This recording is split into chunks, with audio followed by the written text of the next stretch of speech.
2,170 voters from 517 families left Congress and CPIM and joined BJP. BJP candidate for West Tripura constituency Biplab Kumar Deb welcomed the newcomers to the BJP party at the joining meeting organized at Bhamutia Binodini School playground on Friday.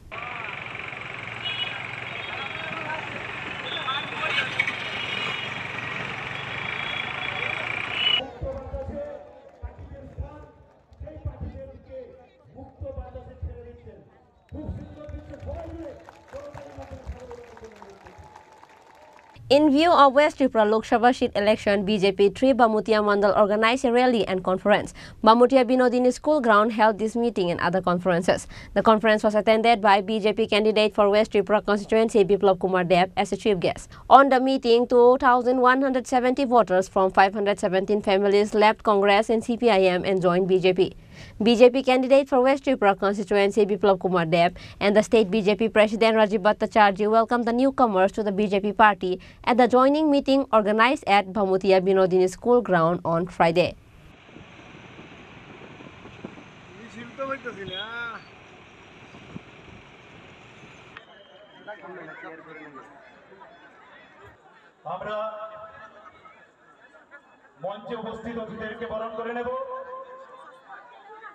আজকে ভারতীয় জনতা পার্টিতে যোগদান করছেন আমি তাদেরকে স্বাগত জানাচ্ছি অভিনন্দন জানাচ্ছি শুভেচ্ছা জানাচ্ছি Addressing the meeting, BJP candidate for West Tripura constituency Biplab Kumar Deb said that the plight of the communists could not be worse than that the former chief minister of the state Manik Sarkar will come to the end of his life and vote by hand signal. 100% voting করতে হবে সবাইকে vote দিতে হবে এখানে কে কে 100% voting করবে সবাই vote করবে সবাই বাড়ি বাড়ি যাবে সবার বাড়ি বাড়ি যাবেন সমস্ত ভোট করাবেন 100% ভোটিং হবে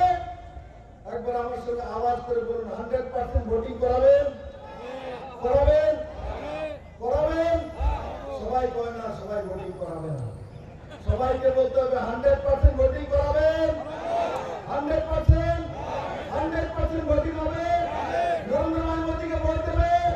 নরেন্দ্র ভাই মোদীকে ভোট দেবে এবার কমিউনিস্টকে শেখাবে বন্ধুরা এই কমিউনিস্ট কংগ্রেস এই রাজ্যের মধ্যে 50 বছর রাজ করেছে এই ত্রিপুরার মধ্যে আশির দাঙ্গা কে করিয়েছে এনএলএফটি কে বানিয়েছিল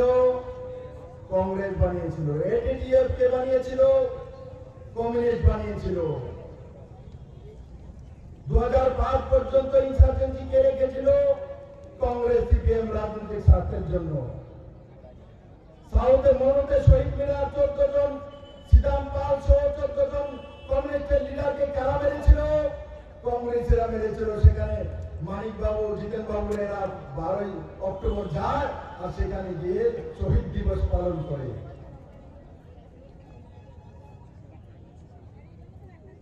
ত্রিপুরাতে পরিমল শাহকে কারা খুন করেছে মন্ত্রী কমিউনিস্টরা খুন করেছে মধু শাহকে কে খুন করেছে আগরতলাতে বলে পরে আমলে কমিউনিস্ট আমলে খুন হয়েছে উজান ময়দানে 3 দিন লাগাতার যখন জোট সরকার ছিল সেই সময় এই কংগ্রেস তৎকালীন কংগ্রেসী নেতাদের দ্বারা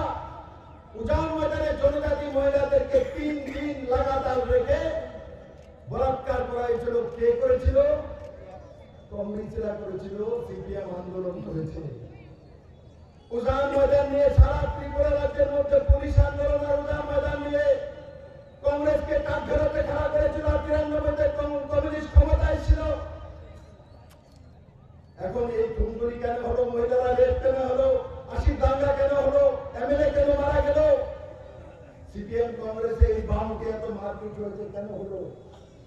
আমি আজকে এই ময়দান থেকে মানিক সরকারকে জিজ্ঞাসা করতে চাই মানিক বাবু আপনি 4 বারের মুখ্যমন্ত্রী পলিটব্যুরোর মেম্বার আপনি শেষ বয়সে 75 বছর বয়সে ভোট কই দিবেন শেষকালে আপনার প্রার্থী তো দাঁড়াইছে না কংগ্রেস থেকে আশিস শাহ দাঁড়িয়েছে আপনি শেষকালে ভাবছেন যে ভোট দেবেন একবার কল্পনা করতে পারবেন কেন শেষকালে কোথায় ভোট দেবে? মানিক সরকার হাত ছিটিয়ে ভোট দেবো, চিন্তা করছেন নি? কমিউনিস্ট আসেনি, শুনেনি কেউ? মানিক সরকার হাত ছিটিয়ে ভোট দিব, এর চাইতে দুর্ভাগ্য তিনি জীবন হয়েছিল। এর চাইতে দুর্ভাগ্য 18তে ওনার ইলেকশন হেরেছেন, এটা তো দুর্ভাগ্য না। ওনাকে ওনার জীবদ্দশা শেষ লগ্নে কংগ্রেসের হাত চিহ্নে তো ওনাকে ভোট দিতে হবে। ফরিদপুরের মেম্বার হাত চিহ্নে তো ভোট দেবে, এর চাইতে দুর্দশা কমিউনিস্ট পার্টি আর কোনো কিছু হতে পারে না বন্ধু। People of the area were seen with extreme excitement and delight in view of this conference held in support of Biplab Kumar Deb. Reported by Prabir from Bamutia, Chinikhorang.